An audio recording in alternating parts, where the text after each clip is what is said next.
Komisi Pemberantasan Korupsi atau KPK mengungkapkan dugaan praktik jual beli kuota haji khusus yang tidak hanya terjadi antara Biro Travel penyelenggara haji dan calon jemaah.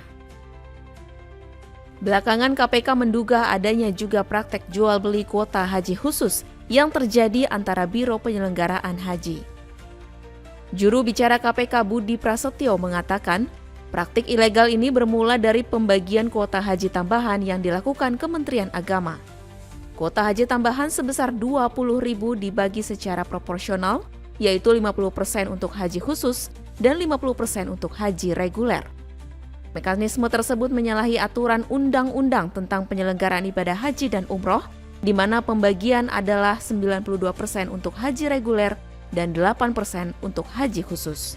Pada praktiknya diduga jual beli kuota ini tidak hanya dilakukan oleh Biro Perjalanan Haji kepada para calon jamaah, tapi juga dilakukan antar Biro Perjalanan Haji. Nah, itu kami akan melihat hal itu. Tapi tentu ini praktik-praktik di lapangan ini kan berangkat dari hulunya. Hulunya apa? Yaitu terkait dengan diskresi pembagian kuota tambahan yang dilakukan di Kementerian Agama.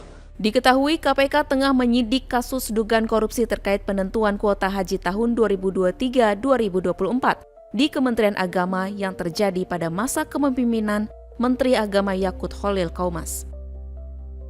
KPK menduga terdapat penyelewengan dalam pembagian 20.000 kuota tambahan yang diberikan pemerintah Arab Saudi. KPK menaksir kerugian negara dalam perkara ini mencapai 1 triliun rupiah.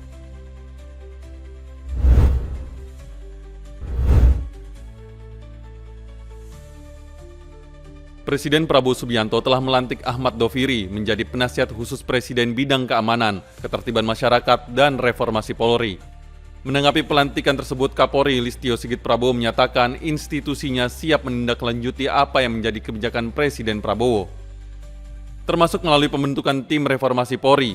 Ia juga memastikan Polri senantiasa melakukan perbaikan serta terbuka atas kritik dan masukan. Kita terus melakukan upaya transformasi dan reformasi untuk perbaikan. Artinya Polri selalu terbuka terhadap evaluasi, masukan-masukan dari luar untuk terus melakukan perbaikan bagi institusi baik dalam kegiatan-kegiatan kita maupun juga hal-hal yang diharapkan oleh masyarakat. Sementara itu, untuk susunan tim reformasi kepolisian, Menteri Sekretaris Negara Prasetyo Hadi memastikan akan diumumkan secara langsung oleh Presiden. Pengumumannya pun direncanakan akan dilakukan dalam waktu dekat.